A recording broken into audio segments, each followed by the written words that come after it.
আলাইকুম। আজি মই অসমৰ মুখ্যমন্ত্ৰী ডক্টৰ হিমন্ত বিশ্ব শৰ্মা ডাঙৰীয়াক কেইটামান কথা ক'বলৈ বিচাৰিছোঁ আৰু এই ধানবাৰী আৰু বৰটেৰী গাঁৱৰ ৰাইজে যাতে এই ভিডিঅ'টো যিমান পাৰে শ্বেয়াৰ কৰিব। অসমৰ মুখ্যমন্ত্ৰী তথা গোৱালপাৰা DC কোৰ্টলৈকে এই ভিডিঅ'টো চাব পাৰে। এই ভিডিঅ'টো ইমান শ্বেয়াৰ কৰিব যাতে গোৱালপাৰা জিলা বা আমাৰ অসমৰ মুখ্যমন্ত্ৰী ডক্টৰ হিমন্ত বিশ্ব শৰ্মা ডাঙৰীয়াই এই ভিডিঅ'টো চাব পাৰে। গোৱালপাৰা জিলাৰ ধূপধাৰা থানাৰ অন্তৰ্গত ধানবাৰী মুগাভাৰামৰ ওপৰেৰে যিখন ৰাস্তা ধানবাৰী আৰু বৰটেৰী গাঁৱৰ ৰাইজে উলিয়াইছিল, এই ৰাস্তাখন যোৱা সোমবাৰে বিজেপিৰ দালালসকলে বন্ধ কৰি দিছে। আৰু অসমৰ মুখ্যমন্ত্ৰী ডাঙৰীয়া মই আপোনাক ক'ব বিচাৰিছোঁ, অসমত যিসকল ব্যক্তিয়ে চৰকাৰী ভূমি বেদখল কৰি ঘৰ দুৱাৰ বনাই আছে, সেইসকলৰ ওপৰত আপুনি চকু নিদি পেলাই এইটো ৰাস্তাৰ কাম বন্ধ কিয় কৰিলে? মই আপোনাক প্ৰশ্ন কৰিছোঁ, আপুনি সেই ৰাস্তাটো কিয় বন্ধ কৰিলে? কাৰণ এইটো ৰাস্তাৰে হয়, আমি মানিছোঁ এইটো চৰকাৰী মাটি আৰু চৰকাৰী ৰাস্তা নহয়, এইটো ৰাইজে কষ্ট কৰি ৰাস্তাখন বা এই পথখন উলিয়াইছিল। আৰু এই পথখন উলিয়াৰ বাবে পশ্চিম ধানবাৰীৰ যিসকল স্কুলীয়া ছাত্ৰ ছাত্ৰী আছে আৰু বৰটেৰী গাঁৱৰ যিসকল ছাত্ৰ ছাত্ৰী আছে, এই ৰাস্তাৰে প্ৰতিদিনে পাৰ হৈ গৈছিল। নহয়, সেই ৰাস্তাখনেৰে শিক্ষক শিক্ষয়িত্ৰীসকলেও অহা যোৱা কৰিছিল।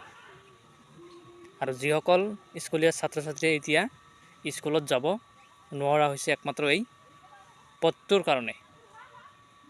মই আপোনাক প্ৰশ্ন কৰিছোঁ, আপুনি সেই অসমত থকা বেদখলকাৰী যিবিলাক ঘৰ দুৱাৰ বনাই আছে, সেইবিলাক আপুনি উচ্ছেদ কৰক,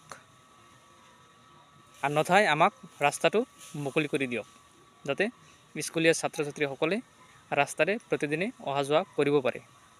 আজি চাওক, আজি বৰটেৰী গাঁৱত যদি কিবা এটা মানুহ গৰ্ভৱতী বা কিবা এটা মানুহৰ যদি কিবা অসুবিধা হয়, সেইটো মানুহৰ চিকিৎসা কৰাৰ বাবে এটা গাড়ীৰ বা এম্বুলেন্সৰ প্ৰয়োজন হয়।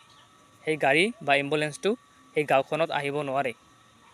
গতিকে মই আপোনাক ক'ব বিচাৰিছোঁ, আপুনি যিমান সোনকালে পাৰে ৰাস্তাটো আমাক মুকলি কৰি দিয়ক, অন্যথাই যিসকল বেদখলকাৰীয়ে ঘৰ বনাই আছে সেইবিলাক উচ্ছেদ কৰি আমাক দেখুৱাই দিয়ক। তেতিয়াহে মানিম যে আপোনাৰ শক্তি আছে।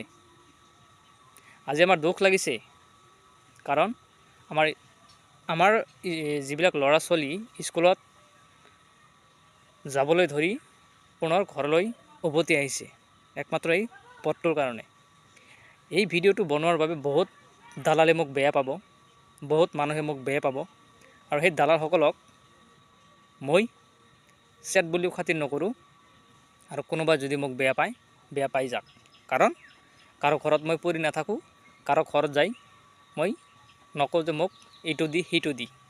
নিজে কাম কৰি পেলাই নিজে খাওঁ, নিজে কাম কৰি পেলাই নিজে খাওঁ, কাৰো সন্মুখত নাযাওঁ, ভিক্ষা কৰিবলৈ কাৰো সন্মুখত নাযাওঁ। আৰু কোনেও মোক বেয়া পাই একো লাভ নাই, কাৰণ আমি কষ্ট কৰি, আমাৰ দুখন গাঁৱৰ ৰাইজ কষ্ট কৰি 10জনক যে আমি সুবিধা কৰি দিম, সেইটো কেতিয়াও নিদিওঁ আৰু সেইটো হ'বলৈ নিদিওঁ। গতিকে মই অসম চৰকাৰক ক'ব বিচাৰিছোঁ, আপুনি যিমান সোনকালে পাৰে ৰাস্তাটো আমাক মুকলি কৰি দিয়ক, অন্যথাই যিবিলাক মানুহে বেদখল কৰি আছে সেই মানুহবিলাকক আপুনি উচ্ছেদ কৰি দিয়ক। উচ্ছেদ কৰি দিয়াৰ পিছত আপুনি তাৰ কাটা মাৰি বাউণ্ডাৰী কৰি লয়, সেইটো আপোনাৰ ব্যক্তিগত কথা। কিন্তু আমি জীয়াই থকালৈকে সেইখন ৰাস্তাৰে যদি আমি যাব নোৱাৰি বা যাব নোৱাৰোঁ, তেতিয়াহ'লে সেই মাটিখিনিত কোনেও ঘৰ বান্ধিব থাকিব নোৱাৰিব। এইটো আমাৰ স্পষ্ট কথা। আৰু আপুনি যদি গুৰুত্ব নিদিয়ে, তেতিয়াহ'লে কিন্তু আমি ৰাস্তাটো পুনৰবাৰ মুকলি কৰাৰ বাবে আগবাঢ়ি যাম আৰু প্ৰতিবাদ কৰিবলৈ বাধ্য হ'ম। আৰু আমাৰ এই দুখন গাঁৱৰ ৰাইজ যদি ভিডিঅ'টো চাই আছে, তেতিয়াহ'লে ভিডিঅ'টো যিমান পাৰে শ্বেয়াৰ কৰিব, যাতে অসমৰ মুখ্যমন্ত্ৰী চাব পাৰে। ধন্যবাদ।